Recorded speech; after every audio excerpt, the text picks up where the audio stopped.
আসসালামু আলাইকুম। আরোগ্য হোমেল রাজশাহী, ডাক্তার মোহাম্মদ আজমান পান্না আপনাদের সামনে আজকে হোমিওপ্যাথিক ওষুধ নিয়ে কিছু আলোচনা করব। ম্যাক্সগ্রেন এটি একটি হোমিওপ্যাথিক কম্বিনেশন পটেন্সি ড্রগ। এই ম্যাক্সগ্রেন ওষুধটি যেসব রোগীর প্রচণ্ড মাথা ব্যথা এবং মাইগ্রেন তাদের ক্ষেত্রে অত্যন্ত কার্যকরী এটি একটি ওষুধ।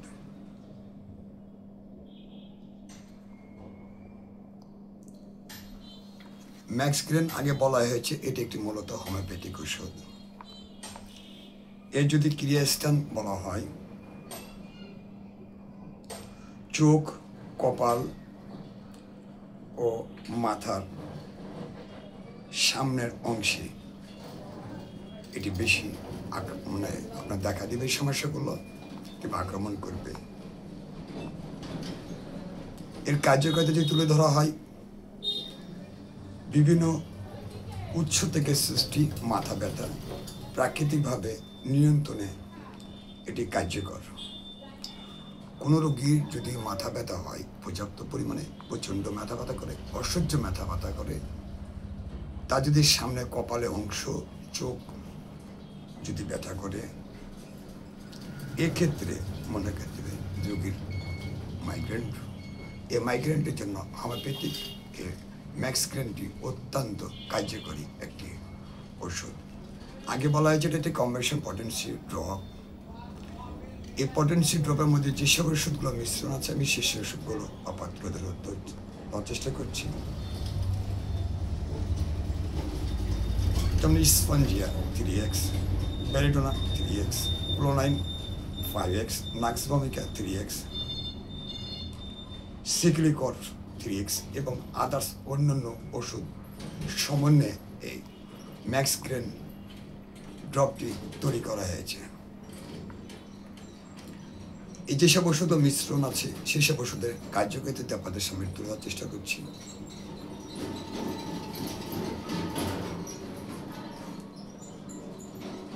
যেমন সর্বপ্রথমে যদি আসি স্পঞ্জিয়াতে, স্পঞ্জিয়া হচ্ছে কপালের নিম্ন, আমি আবারও বলছি, স্পঞ্জিয়া 3x কপালের নিম্নভাগে এবং চক্ষুদ্বয়ের উপরে বেদনা ও আধ কপালে শিরপীড়া ইত্যাদি থাকে।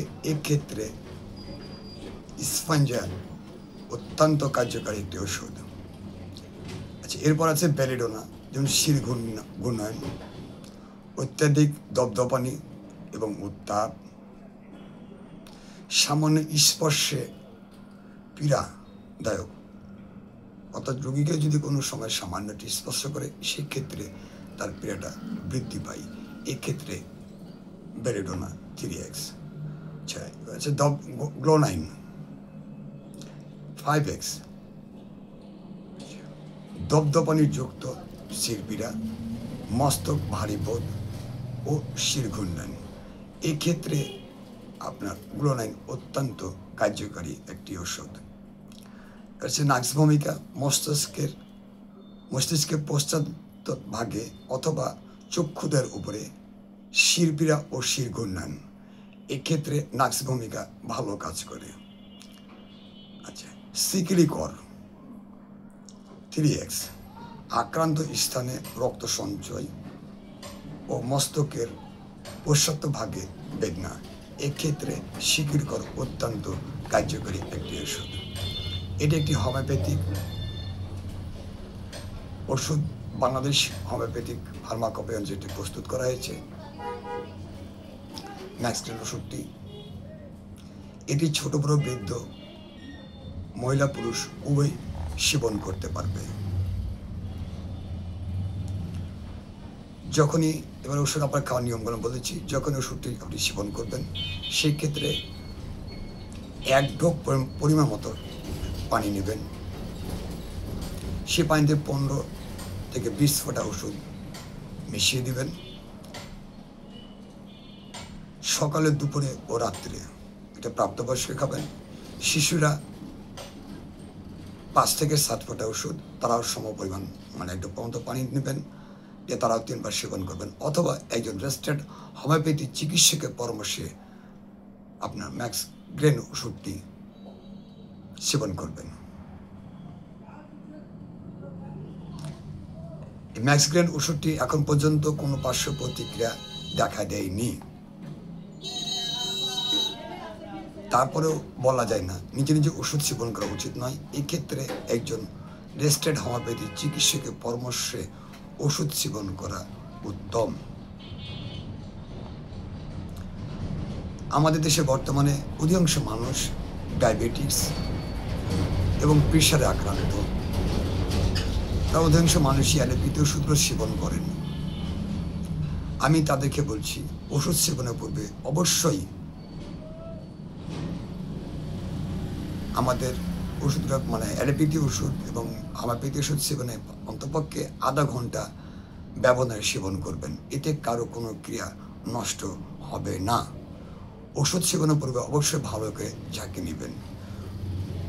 ওষুধটি শিশুদের নাগালে বাইরে রাখবেন। শীতল ও শুষ্ক স্থানে ওষুধটি সংরক্ষণ করবেন।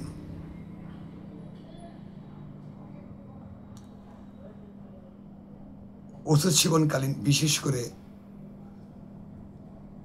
তীব্র টক এবং কাঁচা পেঁয়াজ থেকে বিরত থাকবেন।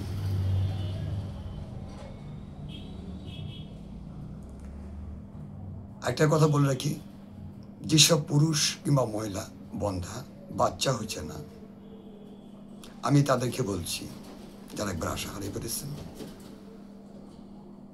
আপনার আরোগ্য বলে আসুন, চিকিৎসা নিন। আল্লাহ যদি সহায় থাকে অবশ্যই এটি সম্ভব।